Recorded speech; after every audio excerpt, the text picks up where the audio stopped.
Praise the lord. Good morning. ప్రభువైన యేసుక్రీస్తు వారి నామమున మీ అందరికీ కూడా ఉదయకాల శుభములను తెలియచేస్తున్నాను. అందరూ బాగున్నారా? దేవుని కృప మీ మీద నిలిచి ఉండును గాక. నా ప్రియమైన దేవుని బిడ్డలారా, యేసుతో అనుదిన ఆత్మీయ ప్రయాణం నాతో పాటు కొనసాగిస్తున్నటువంటి నా ఆత్మీయమైన సహోదరి సహోదరులందరికీ కూడా ప్రభు పేరట శుభములను తెలియచేస్తూ ఉన్నాను. ఈ ఉదయకాల సమయము దేవుని మాటలో మనలను ఆదరిస్తుండగా దేవుని స్తోత్రాలు చెల్లిద్దాం, దేవుణ్ణి స్తుతిద్దాం. హల్లెలూయా. నేటి దినవాక్యము హెస్కేలు గ్రంథము 20వ అధ్యాయము 41వ వచనము. జనములలో నుండి నేను మిమ్మును రప్పించినప్పుడు మిమ్మును చెదరకొట్టిన ఆయా దేశములలో నుండి మిమ్మును సమకూర్చినప్పుడును పరిమళ ధూపముగా మిమ్మును అంగీకరించెదను. అన్యజనుల ఎదుటను మీ మధ్యను నన్ను నేను పరిశుద్ధపరచుకుందును. హల్లెలూయా. నా ప్రియమైన దేవుని బిడ్డలారా, ఈ ఉదయకాల సమయములో మన ప్రార్థన దేవునికి పరిమళ ధూపముగా అంగీకార యోగ్యముగా ఉండినట్లుగా మన ప్రార్థన ప్రభు సన్నిధానములో చేర్చబడి గొప్ప సమాధానమును సంతోషమును మన జీవితంలో అనుగ్రహిస్తుంది అని ఈ వాగ్దానము ద్వారా దేవుడు మనతో మాట్లాడుతూ ఉన్నాడు. అంత మాత్రమే కాదు, మన జీవితాలు ప్రభువునకు పరిమళ ధూపముగా ఉండాలని ఆయన మన పట్ల ఆశను కలిగి ఉన్నాడు. నా ప్రియమైన దేవుని బిడ్డలారా, మనము ఎల్లప్పుడూ కూడా ప్రభువునకు నమ్మకముగాను ఎల్లప్పుడూ కూడా ప్రభువునందు ఆనందించే వారముగాను ఉండాలి. బైబిల్ గ్రంథంలో లూకా సువార్త 18వ అధ్యాయము 9 నుండి 14 వచనాలలో యేసు ప్రభువారు తన శిష్యులకు తామే నీతిమంతులమని తమ్ము నమ్ముకునిన ఇతరులను తృణీకరించు కొందరితో ఆయన ఈ ఉపమానము చెప్తూ ఉన్నారు. ప్రార్థన చేయుటకై ఇద్దరు మనుషులు దేవాలయములకు వెళ్ళిరి. వారిలో ఒకడు పరిసయ్యుడు, ఒకడు సుంకరి. పరిసయ్యుడు నిలవబడి, దేవా, నేను చోరులను, అన్యాయస్తులను, వ్యభిచారులనైనను ఇతర మనుషుల వలనైనను ఈ సుంకరి వలనైనను ఉండనందుకు నీకు కృతజ్ఞతాస్తుతులు చెల్లిస్తున్నాను. వారమునకు 2 మారులు ఉపవాసము చేయుచు నా సంపాదన అంతటిలో 10వ వంతు చెల్లించుచున్నానని తనలో తాను ప్రార్థన చేయుచుండెను.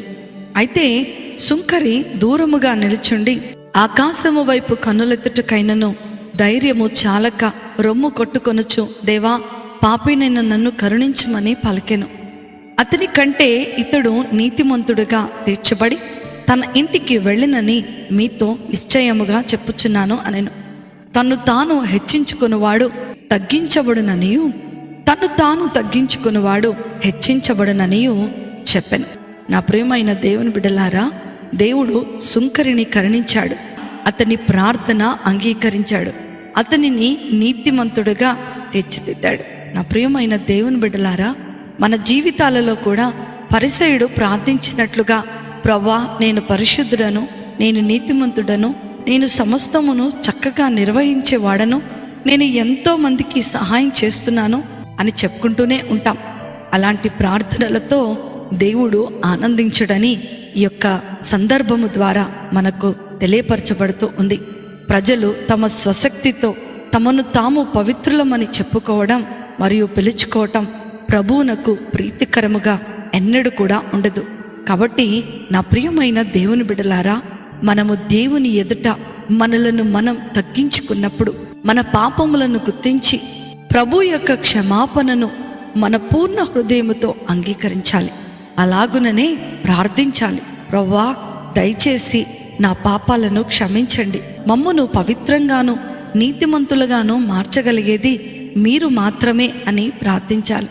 మనం ప్రార్థించినప్పుడు ఈ వినయపూర్వకమైనటువంటి ప్రార్థన దేవునికి ప్రీతిగాను పరిమళ ధూపముగాను పైకి వెళ్ళి చేరుతూ ఉంది.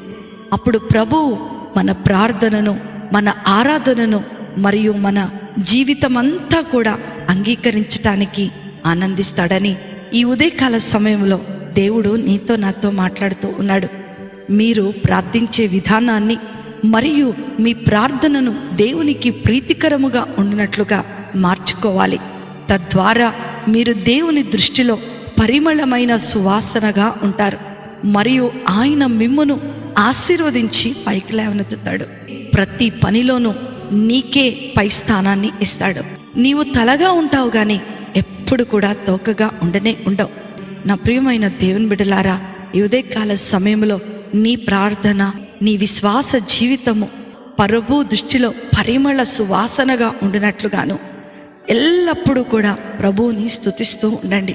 ఒకవేళ నేడు ఈ వాక్యం వింటున్నటువంటి మీ జీవితం సువాసనగా లేనట్లయితే, సుంకరి వలె నేడు మిమ్మును మీరు తగ్గించుకొని ప్రభు పాదాల దగ్గర హృదయపూర్వకంగా జీవితాన్ని, మీ ప్రార్థనను సమర్పించుకున్నట్లయితే నిశ్చయముగా దేవుడు అనేకులకు క్రీస్తును గూర్చిన జ్ఞానము యొక్క సువాసనను మీరు కనుపరుచున్నట్లుగా ఆయన మీ యందు ఎల్లప్పుడూ కూడా విజయోత్సాహముతో ఊరేగించి పరవశింపజేస్తాడు.